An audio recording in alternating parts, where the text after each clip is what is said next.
4671 in the name of Maggie Chapman on the Fire Brigades Union DECON Campaign. The debate will be concluded without any questions being put.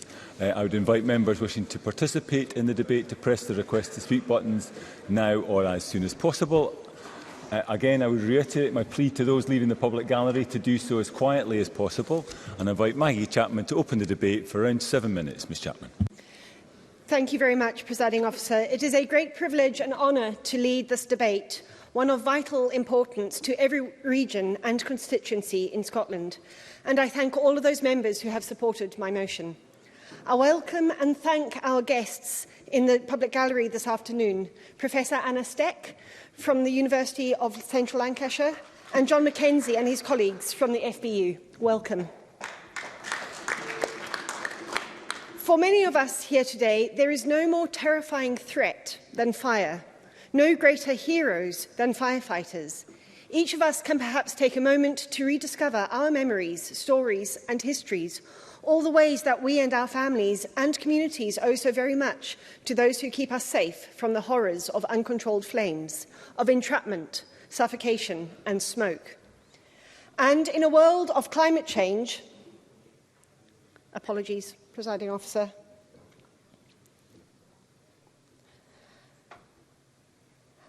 And in a world of climate change, of drought and wildfire, of corporate corner-cutting and official indifference, we need firefighters more than ever before.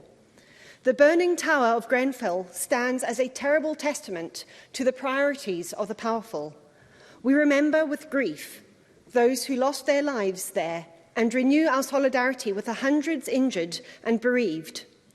And we know now of another appalling price that was paid for that greed and contempt, with the news that many firefighters who battled that blaze have now been diagnosed with terminal cancer.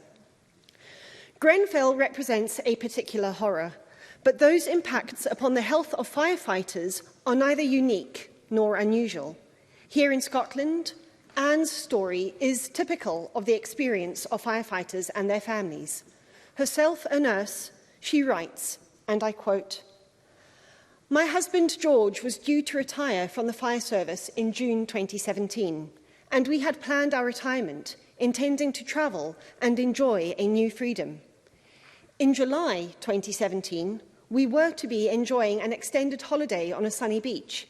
Instead, we were sitting in the waiting area of our local cancer hospital after he was diagnosed with stage 4 kidney cancer, 6 weeks before he retired. George sadly died in 2020 from cancer, and as many firefighters will tell you, they all know a colleague with a cancer diagnosis or one who has sadly died of cancer, and often at a young age with a young family." I end that quote.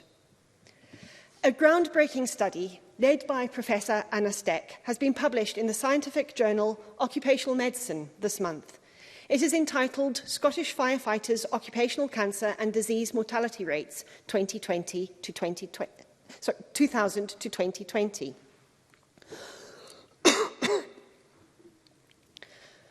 And it reveals the extent, the depth and the scope of the scandal. And we can, with accuracy, call it a scandal, I think, for it has gone unaddressed in the UK by research, law and practice. The study indicates that Scottish firefighters have a higher mortality rate from cancer at younger ages than their counterparts in the general population. Rare cancers are often only diagnosed in firefighters when they have already reached a terminal stage, and prostate cancer, leukemia and cancer of the esophagus, among others, have mortality rates in firefighters which are several times that of the general population. Other diseases, too, are far more likely to kill firefighters than the rest of us, with mortality rates from stroke more than doubled and from heart attacks multiplied by 5. These findings are supported by a 4-part study of firefighters' health risks across the UK and by an assessment by the International Agency for Research on Cancer, part of the World Health Organization, which concluded that firefighting as an occupation was carcinogenic. Both these studies were published last year and align with evidence from many other countries. Yes. Martin Whitfield. I'm very grateful to Maggie Chapman to give way on this point, and I congratulate her on securing this debate. Following the decision by the World Health Organization with regard to the carcinogenic attitude with regard to firefighters. Does she agree with me that perhaps we now need to look to this being registered both as an industrial accident and disease so that support can be given to firefighters across the UK? Maggie Chapman. I thank Martin Whitfield for that intervention, and I will come on to some of the requests of the FBU's campaign, but I think that would be a very interesting avenue to explore, and I'd happily talk to him further about that after this debate. Firefighters in the UK have waited far too long for the protections which are standard practice elsewhere. Many, as we know, have died waiting. We in Scotland now have the opportunity to change this, to bring justice, care, humanity and respect to the firefighters to whom we owe so very much. That is why I am calling upon the Scottish Government to make 4 vital commitments today. The first, very simply, is for regular annual health screening for firefighters, both during their period of service and afterwards into retirement. We know the importance of preventative health and the crucial difference made by early diagnosis. Let's give our firefighters and the medics who care for them the best possible chance of avoiding the worst. The second commitment, which I and the FBU are seeking, is that occupational information be included in health and similar records, including on death certificates. Again and again, in this chamber and in our committee rooms, we reiterate the vital importance of data, of accurate information to inform policy and practice. Where patients are or have been firefighters, that fact matters. It needs to be known and recorded. The third reform that firefighters need is for a just and fair compensation scheme, and this maybe relates to the point that Martin Whitfield was making. Many jurisdictions, including Australia, Canada, Poland and nearly all US states, have presumptive legislation for firefighters, laws that recognise their enhanced risk and the realities of long-term and repeated exposure. We can learn from best practice across the world to develop a Scottish model, filling that shameful gap in our justice and protection. And finally, I'm asking for a budget to support the practical work that needs to be done on the ground in fire stations across Scotland. We need to ensure, as a matter of urgency, that stations have the resources, the facilities, the training and the systems to minimise contamination and to maximise health. It is a substantial task, but an achievable one. And the FBU is ready and willing to work with the Scottish Fire and Rescue Service, with the Scottish Government and with us as MSPs to make it happen in every constituency. 3 years ago in Dundee, a huge fire broke out at an industrial estate in a unit, the roof of which contained asbestos cement. It is too early to know whether those burning fibres in the air have affected the health of the brave local firefighters who put out the blaze. What we do know is that firefighters across Scotland, day in and day out, bear the risks of significant and life-threatening disease.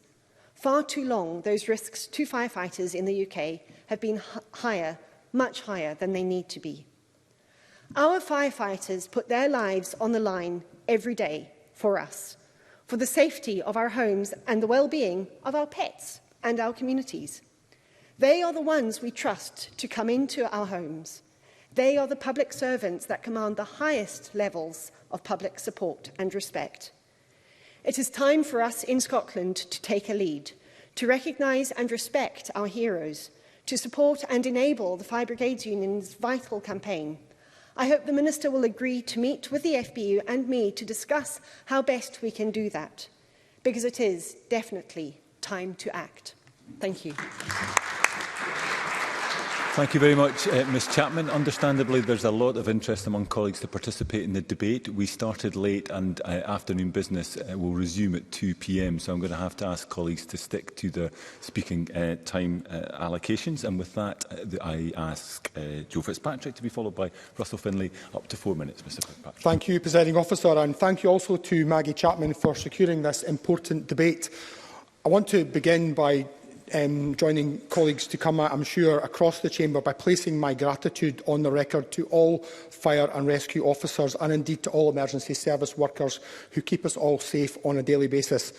Presiding Officer, that collective gratitude is, however, worthless if we do not heed the warnings of Professor Stec, whose groundbreaking research has informed the Fire Brigades Union's DECON campaign.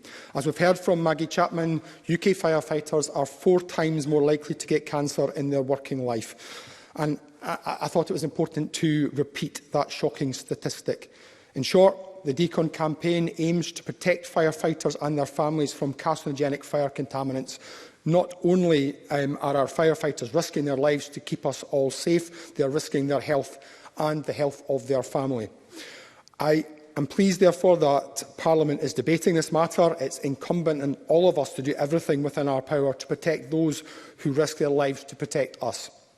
Presiding Officer, I had the pleasure of visiting Blackness Fire Station in my constituency recently, and having discussed the DECON campaign directly with firefighters, I submitted a written question to the Minister on the matter, and I was very pleased to be informed by the Minister that Scottish Fire and Rescue Service is engaging with this research and met Professor Stec in November last year to hear directly about the important research she is doing and to offer Scottish Fire and Rescue Services cooperation on that work. I was further informed that Scottish Fire and Rescue Service have a management of contaminants group which has already made significant changes in procedures, equipment and facilities to reduce firefighters' contact with equipment which could contain contaminants harmful to health. I understand that that important work will continue, and it's really important that this Parliament uses its power to make sure it does. Presiding Officer, I understand that one of the difficulties encountered by officers is having suitable facilities to decontaminate their protective equipment after use, often reusing the same equipment for a second emergency call-out.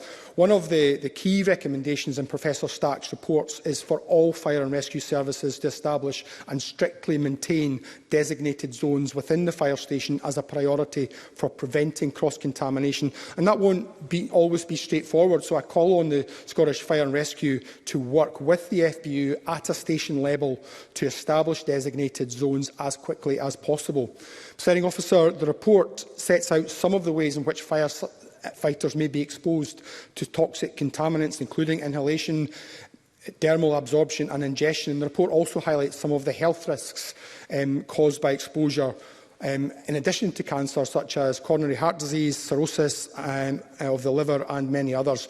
I have a quote, but I'm mindful of the presiding officer's points regarding timing, so I would encourage people to look at the report from the DECON work. But, presiding officer, I want to conclude by thanking Maggie Chapman once again for securing this important debate on this matter, which has allowed members across the chamber to highlight the risks experienced by firefighters every day. I'd also like to thank the Fire Brigades Union and Professor Stec and her team in the University of Central Lancashire. And finally, I want to thank all our fire and rescue officers once more for keeping us all safe.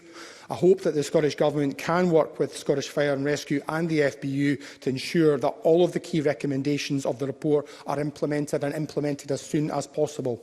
Thank you, Presiding Officer.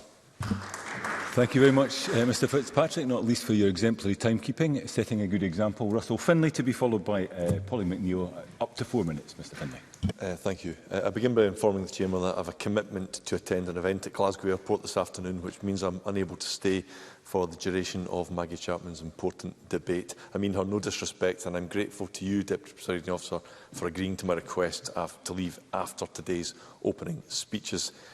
The issues raised today are extremely serious. The University of Central Lancashire study commissioned by the FBU and referred to in Maggie Chapman's motion is shocking. Professor Stack and her team found deeply concerning cancer rates amongst firefighters. This follows last year's WHO designation of firefighting as a carcinogenic occupation. I know that others will talk in detail about these findings. I turn to the 2 most significant recent publications from or about the SFRS. The first is the Scottish Government's Fire and Rescue Framework for Scotland, which was published 10 months ago. It contains 7 strategic priorities, number 6 of which is the category of people. There are references to fair work and pay, equal opportunities, new skills and being representative of society. all important stuff, no doubt. Yet in 37 pages there are just 2 paragraphs about health, well-being and safety, and not a single mention of contaminants. The other report is the Scottish Fire and Rescue Service Annual Performance Review, which was published 4 months ago. It lists 10 priorities, number 10 of which is people. This comprises almost 5 pages talking about diversity, inclusion and other matters. There is a page about physical well-being, mostly in the context of physical fitness. Again, this is all very important, but the entire 48-page report contains just 2 sentences on contaminants, and I quote, "We continue to strengthen our approach to health and medical surveillance and considering a range of options to ensure we deliver health assessments in accordance with our statutory requirements." This really doesn't tell us much, and I don't know what the firefighters here and elsewhere would make of it. 2 official reports, 85 glossy and expensive pages, yet only the most fleeting mention of contaminants. Contaminants that are likely to be the cause of high cancer rates and premature deaths. I don't doubt for a moment the commitment of senior officers towards their people. Few organisations have such an admirable esprit de corps. I saw this firsthand on a recent visit to Paisley Fire Station, but I'm left questioning why this corporate output shies away from this important issue. The bottom line, Deputy Presiding Officer, is money. Specifically, it's about financial choices made by government. More specifically, it's about choices made by SNP ministers in Edinburgh about how money is spent.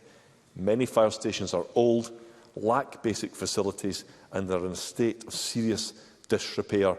It's beyond question that the Scottish Fire and Rescue Service has been starved of cash year after year after year. And you don't have to take my word for it. Interim Chief Officer Ross Haggart has confirmed to Parliament's Criminal Justice Committee that he needs £500 million just to bring infrastructure up to a decent standard. That's £500 million. Deputy Presiding Officer, in closing, I commend Maggie Chapman's motion, and I also back her specific calls for action on this very important subject. Thank you. Thank you very much indeed, Mr Finlay. I now call Polly McNeill to be followed by Bill Kidd. Up to 4 minutes, Ms McNeill. I thank Maggie Chapman sincerely and also for a superb speech this afternoon. I was delighted to host the presentation of this report with her late last year. According to Action on Asbestos, a firefighter is 2.5 times more likely to develop mesothelioma, a type of lung cancer. And mesothelioma is invariably a fatal cancer that results from exposure to asbestos fibres. It causes horrific suffering and loss not only to those affected, but also their family and friends who have witnessed someone close to them suffer and die. Asbestosis-related illnesses are not the only risk that firefighters face, as you've heard, as a result of their occupation. Firefighters are 4 times more likely to get cancer, sometimes up to 15 years earlier than the average working person. This has been directly linked to toxic contaminants released during fires, and it is unacceptable that this actual fact of the matter continues to go unaddressed any longer. As you've heard from other speakers, the World Health Organization declared occupational exposure experienced by firefighters as a carcinogenic, preventable cause of human cancer. But yet, there is no mandate or policy for regular checks or screening for cancer throughout their careers. Totally unacceptable. But it's not an issue confined to Scotland. We've heard recently that a dozen firefighters who tackled the blaze at the Grenfell Tower in June 2017 have since been diagnosed with terminal cancer. So there's no doubt that firefighters are exposed to health and life-threatening contaminants as a result of their occupation. There have been a number of studies that focus on the risks and dangers associated with contaminated personal protective equipment and workplaces. And a large focus was placed on the bringing of contaminants back to the stations on clothing, PPE and vehicles. And these studies have shown that there is a preventable high risk of exposure to carcinogenic and toxic substances in fire stations. But as we've heard in the presentation, firefighters working in rural parts of Scotland have expressed fear that they are in increased risk of cancer because so many of our rural stations are without running water. And their inability to shower quickly after returning from fires means that they cannot properly clean cancer-causing chemicals released during fires on their clothes and skin. I'm sure the Minister will address this question, because our report last year stated that 11 Scottish fire stations in remote countryside areas had inadequate facilities, a matter I know that the FBU have repeatedly raised. Professor Stec's study and research commissioned by the FBU now absolutely confirms what firefighters and their representatives in Scotland have been advocating for years. Unfortunately, firefighting causes cancer. In my last minute, Presiding Officer, I just wanted to address the question of all of Maggie Chapman's ask, which I fully support. But worryingly, it seems that the Industrial Injuries Disablement and Benefit Advisory Group set up by the Government in 2016 hasn't met for some time, and I think it's important that we get that up and running. Having previously been involved in the fight against asbestos and cancers in other industries, I think it's maybe important to look at the causal link which is clearly established and look at whether or not there's now an accepted causal link, which sadly is the case for workers who do need to challenge their employers and fight for compensation for being put in these conditions. We should make it easy for firefighters to be able to do this in the way we have done for other professions such as shipyard workers, for example, under the mesothelioma compensation scheme. Difficult issue to raise, but it's one that we must address. I fully support the Fire Brigade Union's asks on this matter, and I look forward to hearing the Minister's response. Thank you very much, Ms McNeill. I now call Bill Kidd to be followed by Katie Clark. Up to 4 minutes, Mr Kidd. Thank you, Presiding Officer, and thank you also to both Maggie Chapman for hosting this important debate today, and to Unity Consulting, led by Neil Finlay, for their contributory work in bringing this campaign to the attention of the Scottish Parliament. 15 million, that is the number of firefighters working globally to protect people and the environments with live in and work in by putting themselves on the line, by entering some of the dangerous situations to take control of fires and save lives. This is an inherently dangerous job, and these firefighters deserve our praise and respect for the risks they have to take. Today, however, we are here to do more than just that. We are here to look at what we can do to protect the health of firefighters in return. The Fire Brigades Union's DECON Campaign outlines practical steps that can be taken to promote the health of firefighters. This is based on new findings revealing higher cancer risks firefighters face just by doing their jobs. This campaign is based on the comprehensive work of Professor Anna Stec from the Centre for Fire and Hazard Science at the University of Central Lancashire, UCLan for short. The FBU has been working with UCLan for 3 years to understand the link between fire exposure and cancer. Together, they have now evidence that firefighters are 4 times more likely to get cancer than the average working person. And this drives home how important it is that parliamentarians, the government, unions, fire stations and firefighters themselves gain the best possible understanding of what health risks there are being exposed to and what preventative actions can be taken. The FBU General Secretary made a strong statement to this effect, saying that the report delivers clear and authoritative guidance to fire and rescue services across the UK about the measures they can take to minimise firefighters' exposure to contaminants.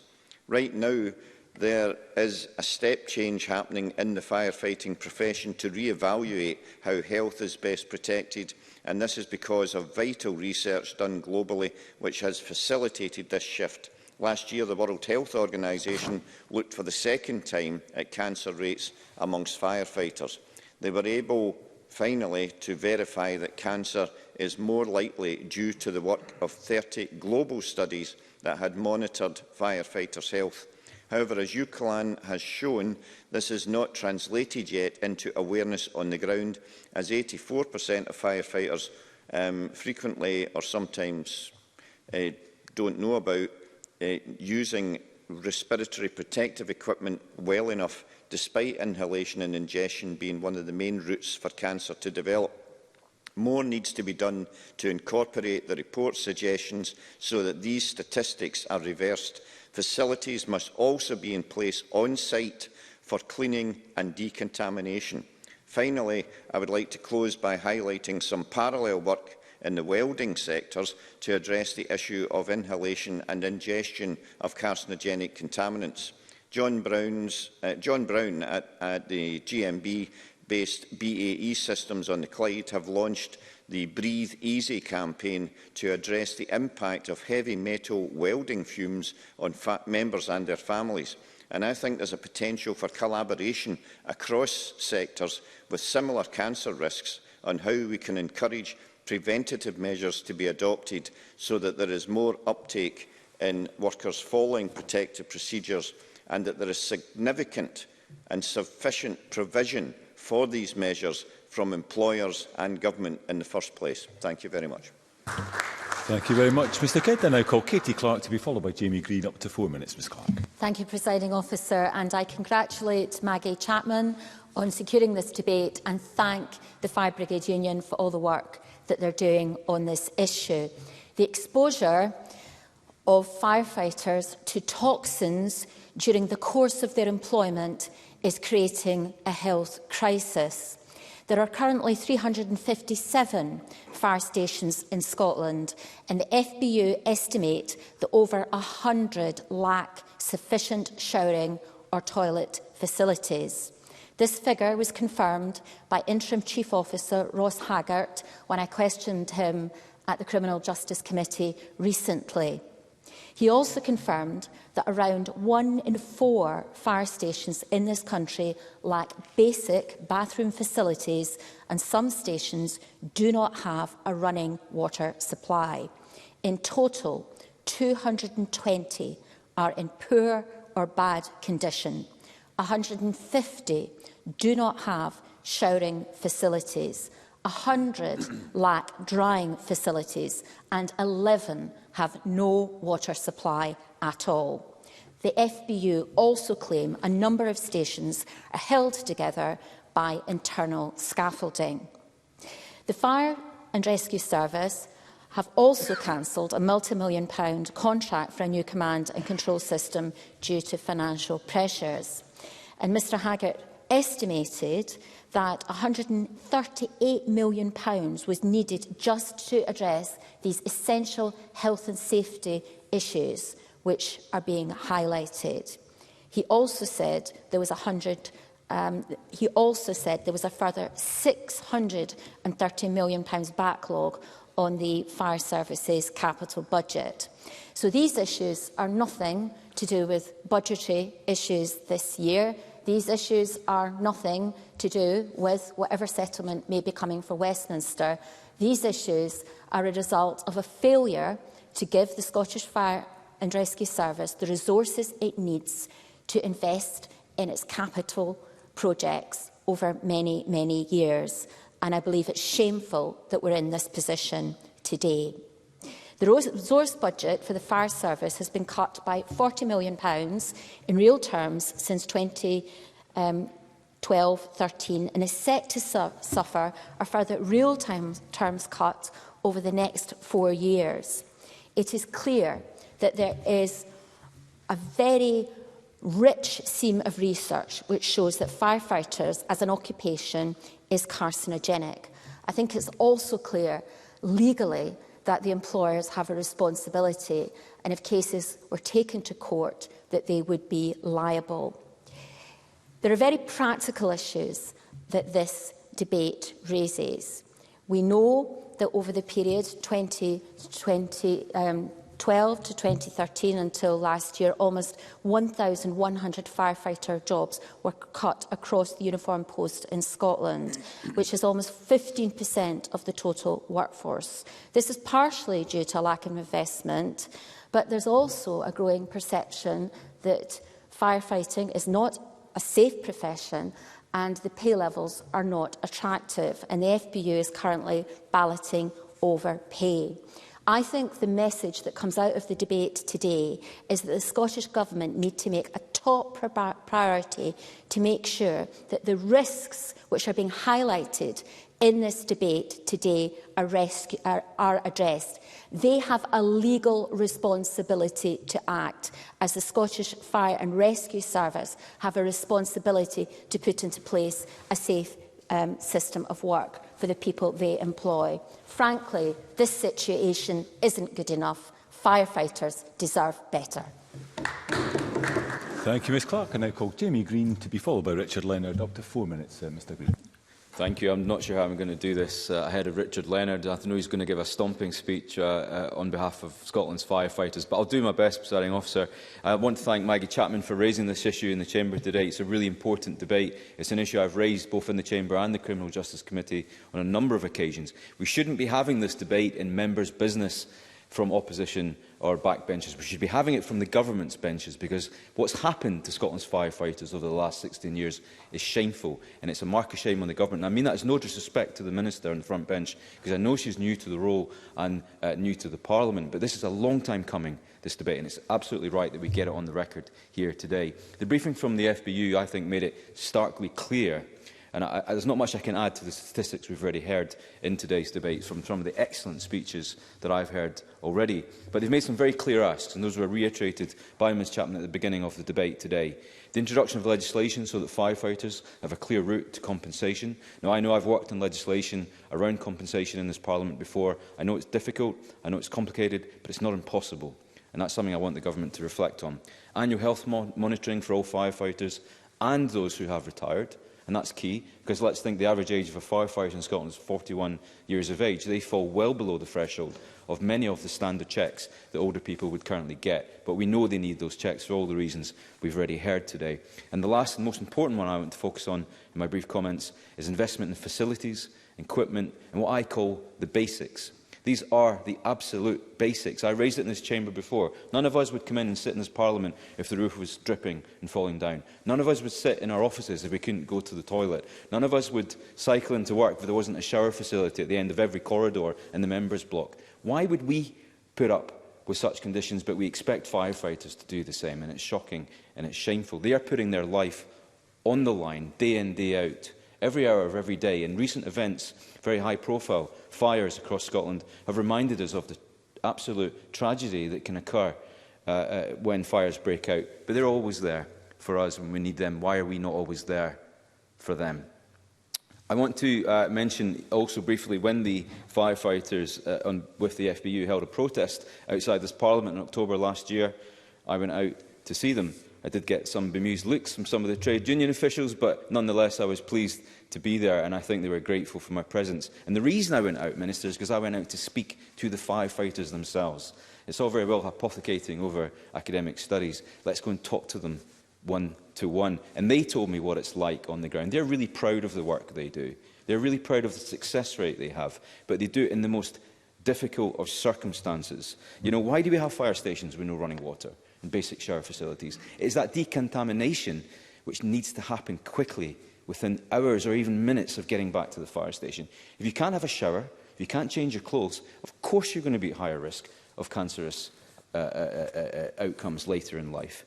We know that. The health experts tell us that. The academics tell us that. If we know all that, why can't a firefighter do the most basic thing when they get home and have a shower? We all do it, so why can't they? And the government needs to think about that. And as is mentioned by Katie Clark, it is about budget, and it's about capital budget, not resource budget. It's not a pay discussion. It's about investment in facilities. There's £500 million backlog. Now, I know the Minister doesn't have £500 million up her sleeve to fix that, but this has been happening for 16 years, this chronic underinvestment. And the Minister must reflect on that. And the Government must not just apologise, but realise what it's going to do to make difference. I'm not expecting to pull rabbits out of hats to find that kind of money, but it's going to have to come up with a plan on how they're going to invest in basic facilities so that we reduce the risks. I simply want to close on this, because I could talk about this all day, because it's a really important issue, but every one of us in this chamber owes it to Scotland's firefighters to protect them as much as possible. It is simply not happening. We are playing catch-up with our emergency services. This Government must and should do better. Thank you, Mr Green. I now call Richard Leonard to be followed by Carol Mochan. Up to 4 minutes, Mr Leonard. Thank you, Deputy Presiding Officer. And can I thank Maggie Chapman for bringing this motion to Parliament? And can I thank the Fire Brigades Union for supporting this critical, significant, groundbreaking research carried out by Anna Stec and her team at the University of Central Lancashire, that there is a direct relationship between working class occupations and life expectancy, health and well-being has long been recognised. I mean, go and look at the old trade union banners. Shorter hours and longer life.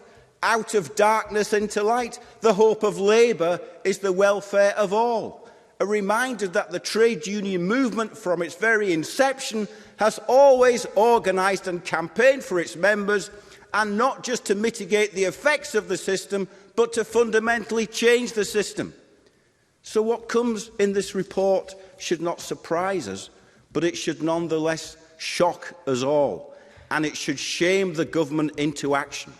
The findings are stark. Scottish firefighters, compared with the general population, are almost twice as likely to die from urinary cancers, 2.5 times more likely to die from cancer of the esophagus, more than 3 times as likely to die from acute myeloid leukemia, and nearly 4 times more likely to die from cancer of the prostate. So let us be clear, this high prevalence and high mortality rate of cancer is caused by occupational exposure, which is why it strikes not only the older but the younger firefighter too. Only last week, the Daily Mirror revealed that just 5 years on from the Grenfell Tower fire, 12 of the heroic firefighters who saved so many lives there themselves are now suffering from rare terminal cancers. Some are aged only in their 40s. And yet as recently as March 2021, the Industrial Injuries Advisory Council ruled against recognising cancer as a prescribed disease for firefighters, citing, I quote, insufficient evidence. Well, now we have the irrefutable evidence. Now we have this new data. So not to right this wrong would not only be an abdication of duty, it would be a negation of the truth, and it would be justice denied. So the action we need from the SNP Green government is this: resources for our fire and rescue service for preventative screening and monitoring of firefighters, irrespective of age. Second, the routine monitoring of firefighters exposed to toxic fire effluents after attending incidents. 3, we need properly resourced and active joint health and safety committees, but we also need facility time for training on the FBU DECON programme as part of that preventative health approach. And fourthly, now we have the devolution of IIDB, Industrial Injuries Disablement Benefit, we should have our own active Industrial Injuries Advisory Council for Scotland. That is precisely what my old friend and comrade Alex Bennett, a miner, trade unionist, a tireless fighter for his class, not least at IIDB appeals tribunals, who sadly passed away last week, long campaigned for. That is how we should honour his memory. And it's precisely as well what Mark Griffin is calling for in his Members' Bill. This FBU campaign is about saving the lives of those who save the lives of others. We keep our faith in them. It's now our turn to repay their faith in us. Justice for our firefighters. Victory to the FBU. Thank you, Mr Leonard. And I now call Carol Mochan. Up to 4 minutes, Ms Mochan. Thank you, Deputy Presiding Officer. Thank you to Maggie Chapman for bringing the debate to the Chamber, to everyone who has spoken as the last speaker, and of course, welcome to the guests in the gallery, and thanks to them. Many of us will have friends, family members or colleagues who have been diagnosed with cancer and witnessed the intolerable toll that takes on them and their families. But for those who dedicate their lives to protecting us from the risk presented by fire to life and property, the likelihood of suffering, as we've heard, that fate is 4 times higher. Totally unacceptable. But despite that knowledge, firefighters still bravely face the flames and take on the job that few of us have experience of. And I just can't imagine what it feels like and that bravery to continue to do the job that they love. As with so many things relating to cancer and other associated health outcomes, we still do not fully understand the precise details of why that increased exposure is so prevalent in the line of work. But this absolutely brilliant report and the accompanying campaign, we now know so much more. And even better than that, we do know some of the information and detail that we must take, the steps that we must take to protect these workers. This is a truly groundbreaking piece of research, and it lays the foundation for an improvement in the fire service, the likes of which we've not seen for many years, and it is important that we take this report seriously. The FBU's DECON campaign has been a welcoming example of how you can utilise first-class research and an increased awareness campaign to decrease harm and achieve progress in the workplace. And it is a model, I think, for the sort of work we should be doing right across the workplaces in industry and services. And I wholeheartedly applaud the FBU and the team at the university for this achievement and for taking this forward. This report not only provides evidence for the heightened risk for firefighters and what they face, but it provides practical steps that we can get behind, that we've heard from other speakers, and we can successfully minimise firefighters' exposure.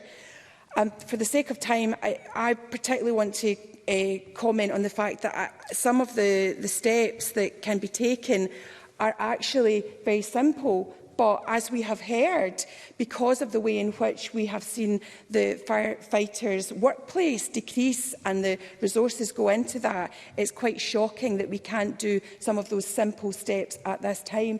And I think everyone in the chamber would agree this must change immediately. This research is groundbreaking and we must meet these simple steps immediately. So by taking simple steps such as wearing respiratory equipment at all times, preventing cross-contamination of PPE, changing clothes and showering within an hour, regular health screening for firefighters, and as one of the members mentioned, retired firefighters, we can hugely change the outcomes, and it is absolutely essential that we do this. Can I conclude by again remarking on the importance of this study for firefighters and for the way in which we look at workplaces. It is so informative and I really enjoyed reading it and thinking about how this could change the outcomes for so many of our workers across industry and services and improve the outcomes for those valuable professions. So thank you for everyone who spoke, and again to Maggie Chapman for bringing this crucial issue to the Chamber. Thank you, Deputy Presiding Officer. Many thanks, Ms Mochan. I now invite Eleanor Whittam to respond to the debate. Minister, around 7 minutes, please. Thank you, Deputy Presiding Officer. Firstly, I too would like to thank Maggie Chapman for raising this important debate and bringing it to the attention of the wider Parliament today. I would also like to acknowledge the significant work of the Fire Brigades Union in commissioning this important research with the University of Central Lancashire and the production of the report that has been discussed today, which I have closely read. And I welcome them and Professor Stec to the gallery today. The safety and health and well-being of all SFRS staff who work so hard to protect communities in some of the most challenging environments is of the utmost importance and a key priority to me. Now, whilst as the employer of firefighters in Scotland, the FBU DECON Campaign, the research and any of its subsequent findings are a matter for the Scottish Fire and Rescue Service, as Minister with portfolio responsibility, this is an issue that I intend to pursue rigorously, given its vital significance. Through regular meetings with the FRS Board Chair and Chief Officer, I am fully aware of this research, and I know that they have been engaged with this work for a number of years and met with Professor Stec in November 2022 to hear directly about the important research she is doing and offer SFRS continued cooperation on that work.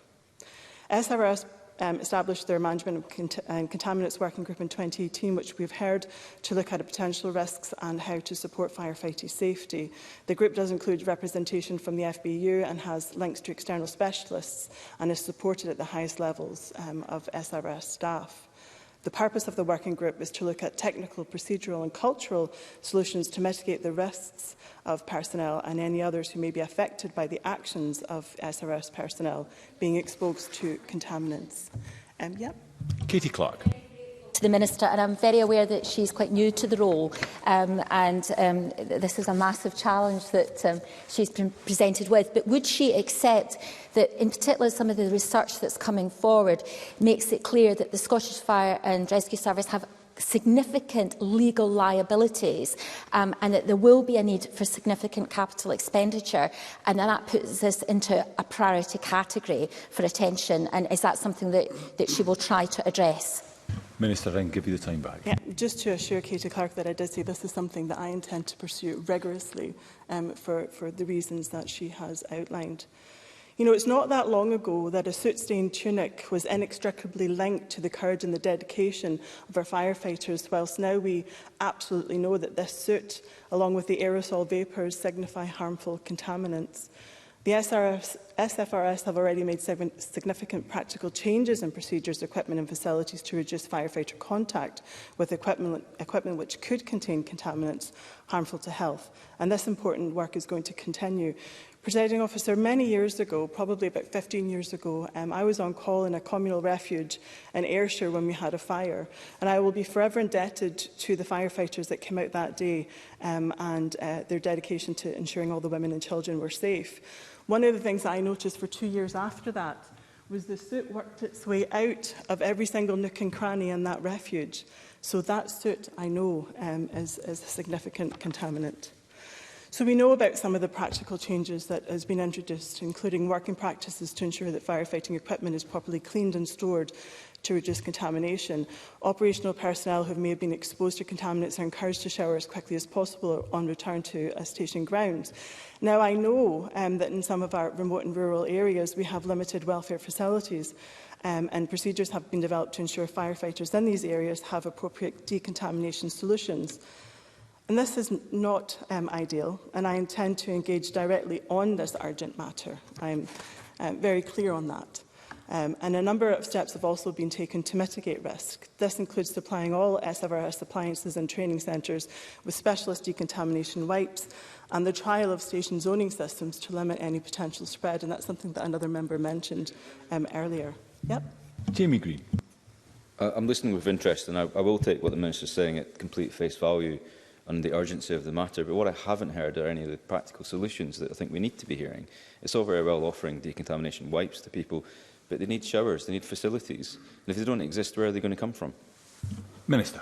Yep, as Jamie Green himself pointed out, it's very difficult to answer those questions when I haven't actually directly engaged with the FBU on this matter, which I'm going to do in a few weeks as an extra meeting because of the significant importance of it. And I will come back on these issues because I do recognise the importance. And opportunities are now being explored as to how the SFRS can work with Professor Stec on the potential positive impacts of policies, training and awareness and preventative measures as the Contaminants Group continues to explore steps to minimise risk and improve firefighting safety as a result of this newly published report. And as part of the wider commitment to the welfare of SFRS staff, they have developed a dedicated cancer awareness and prevention area in their internal iHub. And I think that this is important given that some of the types of cancers we're talking about in some age groups is actually, more than just 1.5% or 5%. It's actually significantly higher than that. SFRS have also implemented enhanced cancer-focused screening questions and discussions during routine medical assessments, for example, skin checks, testicular and breast self-checks, and have introduced a data collection process to record, monitor and report on cancer diagnosis, which includes details of the type of cancer, age, gender, role, duty system, work and home location. Given the recent research highlighting a potential increase in the rate of heart attacks and strokes, I'm keen to explore this further and will engage with the FBU on their asks surrounding annual health monitoring. I think that that's really important. In February 2022, the service also signed the Dying for Work Charter to show continued commitment to the welfare of their staff by protecting rights at work of those facing a serious or terminal illness. It is important that they can choose the path that's right for them and their families without having the additional worry of financial uncertainty. And we will continue to carefully consider any specific proposals from the FBU on the potential for any new legislation surrounding compensation and protection. However, certain aspects of the health and safety legislation are reserved, and specific proposals would be required so that they can be assessed against legislative competence. But I am clear that I will work with the United Kingdom Government on that should we get to that position. And my officials will also continue to investigate the current status of occupation recording, and we will look at options and procedures to see if the proposed changes are feasible. Now, I know that capital resources are indeed very tight, specifically this year, and we have ensured that that will be protected at the level that it is. But I'm going to continue to discuss capital requirements with SFRS, including looking at a degree of estate rationalisation to ensure that fire stations are located where they're most needed to cover risks in our communities and to allow additional investment to be made in remaining fire stations, whilst keeping this research forefront in my mind. And the Minister's just concluding, I'm afraid. In closing, I again thank Maggie Chapman for the opportunity to discuss this issue and for members for their considered contributions from across the chamber. Presiding Officer, for my retired firefighter uncle, forever known to his watchmates as Dark Cloud for his very sunny disposition, and for all current and future firefighters, rest assured this is an issue that I am keenly focused on, and I look forward to working with the FBU on this matter at the meeting I'm going to have with them on the 1st of February. Thank you. Thank you very much indeed, Minister. That concludes the debate, and I suspend this meeting of Parliament, albeit very briefly, until 2 p.m.